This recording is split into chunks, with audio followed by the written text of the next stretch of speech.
ഒരു മോഹപ്രസാദം കാണുന്നു. ഇതിന്റെ പിന്നിൽ എന്തെങ്കിലും രഹസ്യങ്ങളുണ്ടെ തുറന്നു പറയാം. ഫ്ലവേഴ്സ് ടോപ്പ് സിംഗർ സീസൺ 5 ഇന്നത്തെ എപ്പിസോഡിൽ പാടാനായി തങ്ങളുടെ അടുത്ത പെർഫോമൻസുമായി കുട്ടി ഗായകരെത്തുന്നു.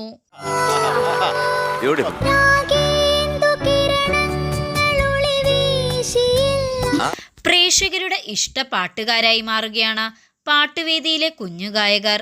കഴിഞ്ഞ 4 സീസണുകളിലും ഉണ്ടായിരുന്നതുപോലെ ഒരു കൂട്ടം പ്രതിഭാധനരായ കുഞ്ഞു പാട്ടുകാർ ഫ്ലവേഴ്സ് ടോപ്പ് സിംഗറിന്റെ 5ാം സീസണിലും വേദിയിലുണ്ട്. ആർക്കാണ് ഡെഡി? എന്റെ മുത്തശ്ശിക്കാണ്. അതെനിക്ക് വളരെ ഇഷ്ടപ്പെട്ടു. ഭയങ്കര ഹാപ്പി ആണല്ലോ എപ്പോഴും. എന്താണ് നിന്റെ രഹസ്യം? എന്താണ്? ഫാമിലി.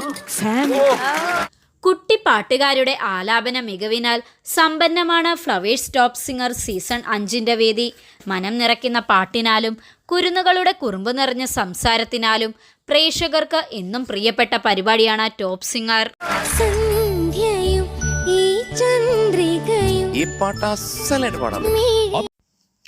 കുടുംബ സദസ്സുകളുടെ വൈകുന്നേരങ്ങളെ സംഗീത സാന്ദ്രമാക്കാൻ കഴിഞ്ഞ 5 സീസണുകളിലായി ടോപ്പ് സിംഗറിന് സാധിക്കുന്നുണ്ട്. വിസ്മയിപ്പിക്കുന്ന പ്രകടനങ്ങളാണ് കുരുന്നുകൾ ടോപ്പ് സിംഗർ വേദിയിൽ കാഴ്ചവെക്കുന്നത്.